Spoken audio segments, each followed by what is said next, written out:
शैतान गुड़िया। रिया अपनी नानी के घर अपने मम्मी पापा के साथ छुट्टियां बिताने जा रही होती है।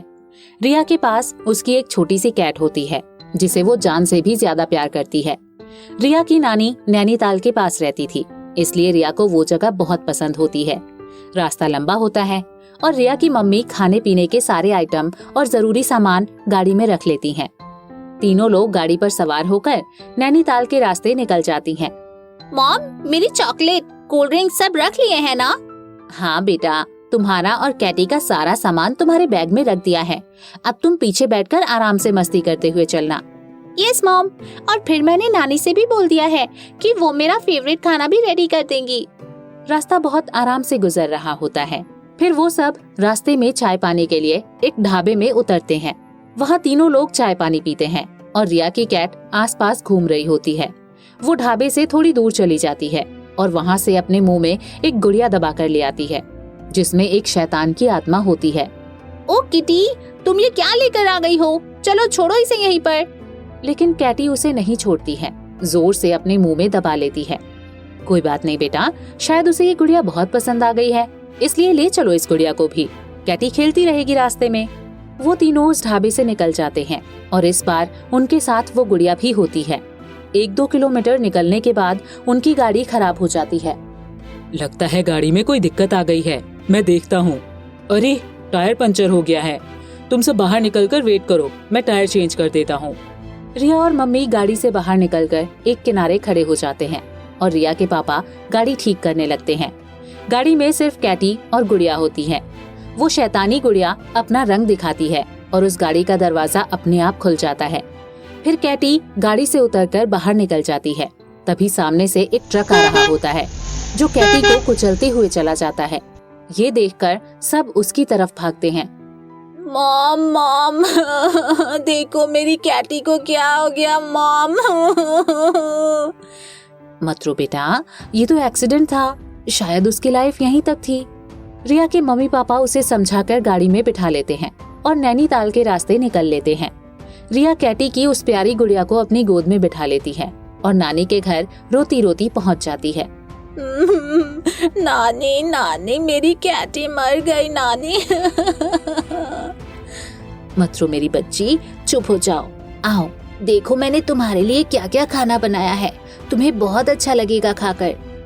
रिया और सब लोग खाना खाते हैं और फिर सोने के लिए अपने कमरों में चले जाते हैं।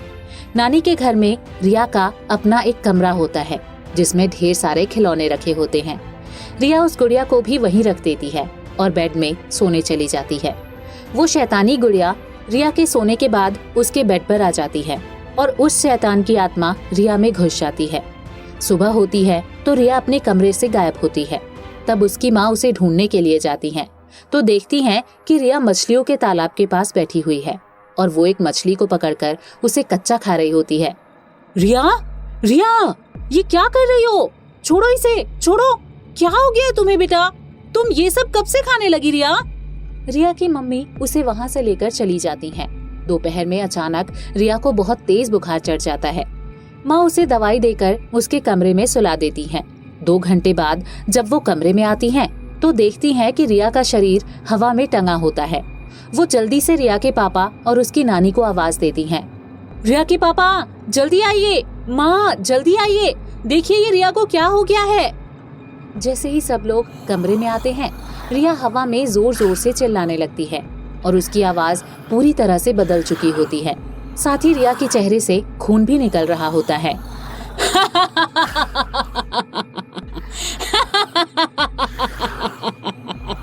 कोई मत आना मेरे पास, कोई मत आना, वरना मैं अपने आप को मार डालूंगी। कोई पास मत आना। सब लोग डर के मारे पीछे हो जाते हैं। फिर अचानक रिया अपने बेड पर गिर जाती है और सो जाती है। माँ, ये क्या था माँ? लगता है रिया पर किसी बुरे शैतान का साया है और ये सारी हरकतें वही रिया से करवा रहा है। माँ कुछ करो ना माँ, वरना मेरी रिया मर जाएगी। उसे बचा लो माँ, प्लीज माँ, उसे बचा लो माँ। हाँ मेरी बच्ची, मैं अपनी रिया को जरूर बचा लूंगी। यहाँ पास में एक दरगाह है जिसमें एक बाबा बैठते हैं जो सारी तंत्र मंत्र की विद्या को जानते हैं। मैं उन्हें बुलाकर ले आती हूँ, वही सब ठीक करेंगे। रिया की नानी दौड़ते हुए उन बाबा के पास जाती हैं और बाबा को अपने साथ लेकर घर आती हैं। इस घर में एक बुरी शैतानी ताकत रह रही है, चलो मुझे उस बच्ची के पास लेकर चलो। नानी बाबा को रिया के कमरे में लेकर जाती हैं तो रिया उस शैतानी गुड़िया के साथ बैठकर खेल रही होती है। उस गुड़िया को देखते ही बाबा समझ जाते हैं कि ये गुड़िया ही असली शैतान है। फिर बाबा अपने साथ लाए हुए दरगाह के पानी को रिया के ऊपर डालते हैं, जिससे रिया बेहोश हो जाती है। फिर वो उस गुड़िया को उठाकर दरगाह से लाए फूलों के बीच में रखते हैं और दरगाह के पानी को उस गुड़िया पर डालते हैं। वैसे ही गुड़िया के अंदर से शैतानी आत्मा बाहर आती है, लेकिन वो आत्मा फूलों के गोल घेरे से बाहर नहीं निकल पाती है। बाबा उस पर अपनी तंत्र मंत्र की विद्या को पढ़ते जाते हैं और पानी डालते जाते हैं। वो शैतानी आत्मा जोर जोर से चिल्लाने लगती है और रोने लगती है। बचाओ।